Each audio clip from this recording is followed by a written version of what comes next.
You heard me mentioning earlier that AI is really increasingly shaping conversations around, well, everything from employee engagement, employee headcount, as well as governance.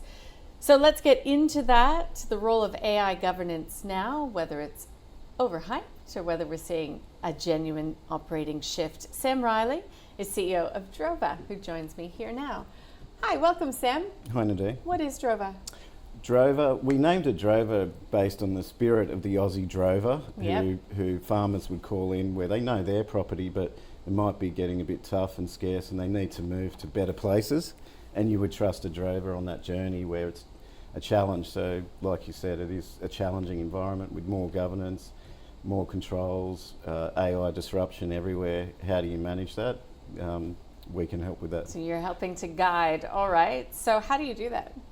Well, when we looked at the category of risk management and governance, traditionally it's very reactive and like what can hurt us, or it starts off with risk registers and compliance.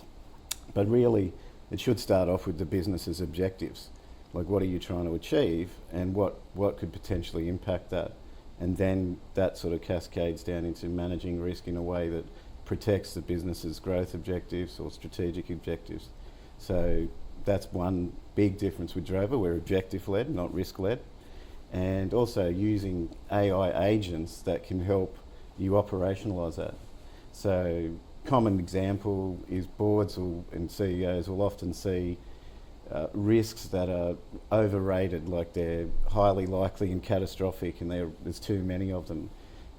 That's because the people who own the risk to manage typically aren't good at understanding how to assess it. So you can put in an AI risk coach that guides them through that assessment and lets them make a more wise rating, a wise decision, and also connects them to how this HR risk or operational risk is actually going to help the business. So what is that AI drawing on to make those risk assessments? There's a few best practice risk management standards which everyone would go to sleep if they read, like ISO 31000. So inherently they're following those principles, and then they're trained on like all the best practices that a chief risk officer would do or a compliance officer. So almost like if the business had those people sitting over their shoulder or sitting in their business, guiding them, assessing them. And the other thing AI does is a lot of automation of manual tasks. Like risk professionals will tell you they spend 80% of their time on reporting, and they want to go and help the business more strategically, but they're stuck just trying to comply for the next audit, not really help the business objectives move forward. So automation's another thing AI can do. What are, say, the 3 top risks that most businesses are facing as they try to achieve their objectives?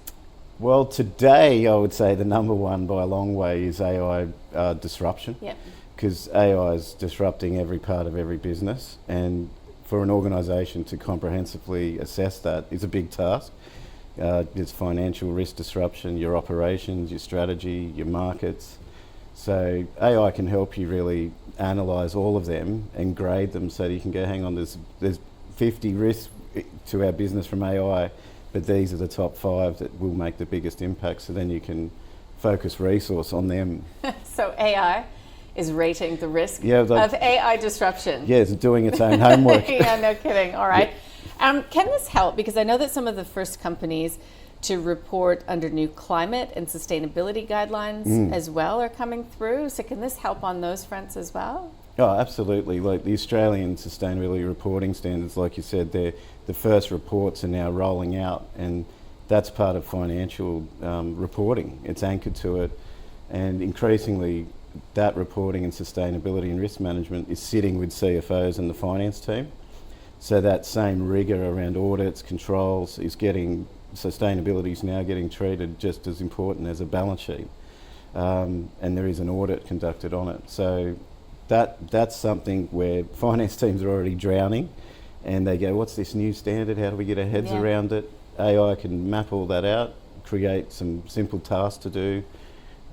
You can calculate all your emissions, and people find a lot of opportunities usually in that process, where they see that their biggest cost is probably energy, and then they can perhaps increase their operational efficiency when it's highlighted to them how big of a problem it is. So interesting. So, what, in your view, are the best boards doing, or do boards really have the stomach for what Drova's doing?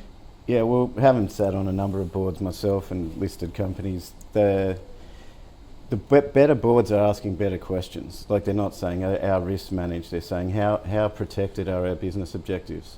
Under what scenarios are we vulnerable? Like proactive scenarios, like a pandemic or cyber or flood or whatever, and getting answers. And can we produce evidence now, or do we have to wait for the next audit? So how always on is our reporting and risk management? So better boards are asking more strategic questions, and also driving a culture where risk is owned by people in the business, not just two people in the corner. Yeah. Yeah.